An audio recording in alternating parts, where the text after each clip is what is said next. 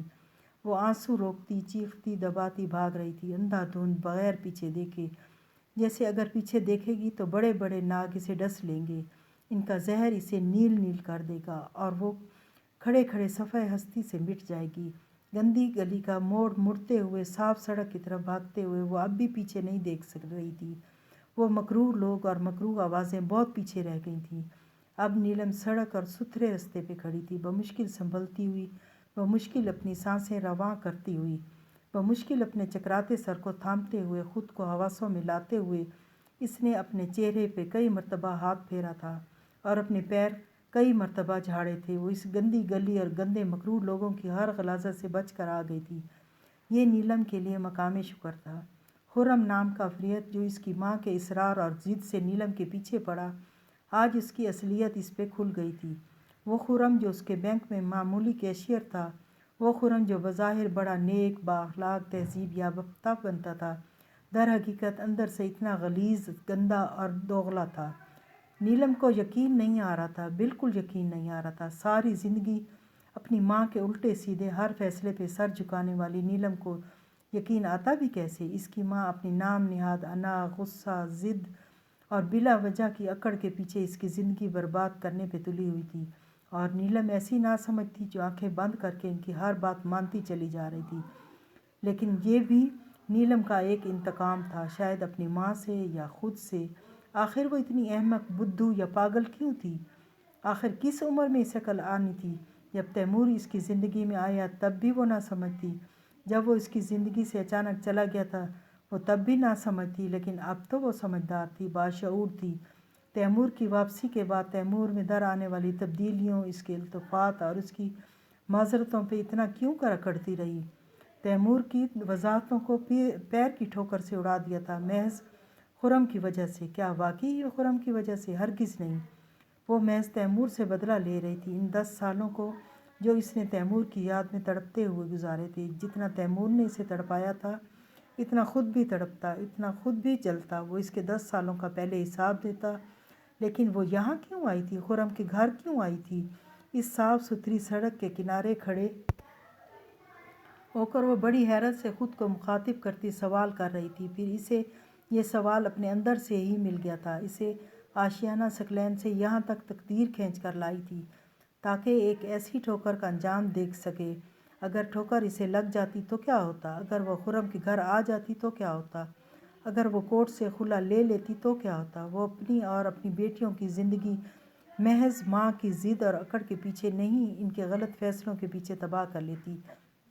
نیلم اس وقت صاف ستھرے روشن رستے کی طرف جا رہی تھی، وہ رستہ جو اس کے گھر کی طرف جاتا تھا، وہ رستہ جو تیمور کی طرف جاتا تھا، جدائیوں کے وہ سمندر جو تیمور پار کر کے اس تک آیا تھا۔ اب نیلم کو خود آگے بڑھ کر اس ہلکی سی خلیج کو ختم کرنا تھا، اور وہ ختم کر سکتی تھی، اس یقین کے ساتھ کہ اب اس کی امی اس کے گھر اور زندگی میں بے جا مداخلت نہیں کریں گی، اور وہ تیمور کے ساتھ مل کر اپنی زندگی کے فیصلے کرے گی، ہر آلودگی اور ہر بدگمانی سے ہٹ کر، جو امی نے بلا سبب اس کے دل اور دماغ میں تیمور کے خلاف بھر دی تھی۔ زندگی میں بس ایک ہی لمحہ ایسا ہوتا ہے جو یا تو زندگی بنا دیتا ہے یا زندگی تباہ کر دیتا ہے، اور نیلم کی زندگی میں وہ ایک لمحہ بڑے خوشگوار انداز میں داخل ہوا تھا، جس کی آمد سے وہ ایک بڑی ٹھوکر لگنے سے بچ گئی تھی، اور نیلم بدقسمت ہونے سے بچ گئی تھی، پیچھے بکھری گندگی، غلاظت، بساند اور بو سے بھی بچ گئی تھی، اور واپس اپنے گھر کی طرف رواں دواں نیلم بڑے خوشگوار انداز میں سوچ رہی تھی، زندگی میں کبھی کبھی ایک بدبودار لمحہ بھی قیمتی ہوتا ہے۔